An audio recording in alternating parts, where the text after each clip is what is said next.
Senhor Presidente, senhores membros do Governo, senhoras e senhores deputados. O país está em processo de desconfinamento e a pergunta que se faz neste momento à Assembleia da República é se este processo de desconfinamento precisa ou não de um novo estado de emergência. Sabemos a opinião do Sr. Presidente da República. Entregou um decreto ipsis verbis ao anterior, pedindo a declaração de estado de emergência. Olhamos para o país e para o plano que o Governo apresentou e percebemos que, se este estado de emergência for implementado, ele de facto é o último que é necessário dentro do quadro que levou à criação e à implementação do atual plano de desconfinamento.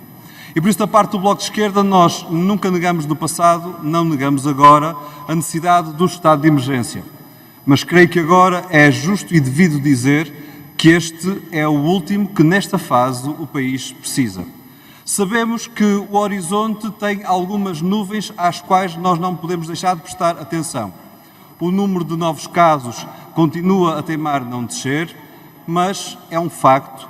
Os serviços de saúde, as unidades de cuidados intensivos e o internamento estão hoje muito melhor do que estavam há algum tempo atrás. Se o Governo escolheu ter um mapa com o RT e a incidência por 100 mil habitantes para avaliar como variáveis principais a evolução do desconfinamento, eu creio que aquilo que desde o início se disse ao país, que era necessário achatar uma curva para que o SNS não falhasse, é a única bitola perante a qual nós devemos ter uma resposta. E essa bitola diz que, felizmente, o país está hoje numa situação que permite desconfinar. E se permite desconfinar, este estado de emergência deve ser o último, porque não deve ser banalizado. A banalização do estado de emergência é algo que uma democracia não pode aceitar e eu creio que é esse o repto também hoje que o Parlamento deve deixar, quer ao Sr. Presidente da República, quer ao Governo. Mas o Bloco de Esquerda, tendo viabilizado os anteriores estados de emergência, fê-lo sempre com um sentido crítico, porque dizíamos ao Governo que o país não poderia ficar também para trás perante aquilo que o Governo estava a executar.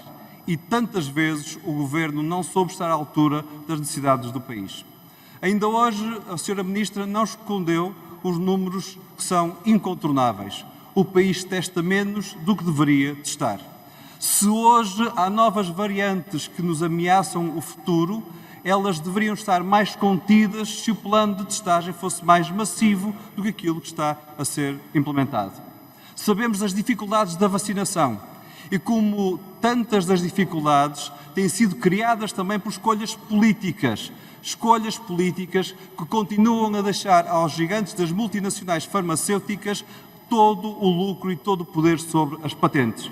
Quando Portugal está à frente do Conselho da União Europeia, quando Portugal tem uma voz que no espaço europeu pode e deve ser escutada, Portugal falha quando não diz que as pessoas valem mais do que patentes e que a vida humana vale muito mais do que o lucro destas multinacionais. É por isso necessário ter uma liderança política dentro do nosso país e à escala europeia. E era isso que era exigido ao Governo e que o Governo não tem conseguido fazer. Mas olhamos para outra matéria fundamental, não deixar ninguém para trás num período em que a crise económica e social se vai adensando e percebemos que o Governo não tem feito tudo o que poderia ter feito. Em vez de centrar a sua atenção na resposta às pessoas, o Governo decidiu fazer uma guerra com o Parlamento por causa dos apoios sociais.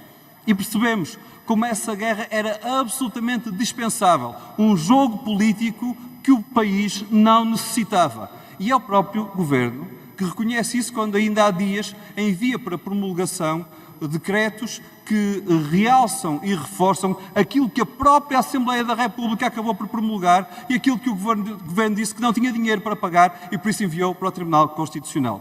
Jogo político absolutamente desnecessário, num momento em que o país atravessa enormes dificuldades e que, se há algo que é preciso, são os apoios sociais para que a pobreza não aumente e para que as desigualdades não atinjam novos máximos.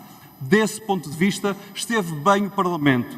Olhe o Governo para o Parlamento para aprender como deve apoiar quem está a passar tão mal neste momento de crise. Termino como comecei. Se este estado de emergência é necessário, ele é o último que deve acontecer neste período. O futuro veremos como é que ele decorre. e poderemos, se a situação assim o indicar, novamente discutir mais estados de emergência caso o país o necessite. Mas no momento em que estamos a desconfinar, no momento em que os serviços de saúde estão numa situação francamente melhor do que estavam no passado, este pode e deve ser o último estado de emergência deste período. Disse.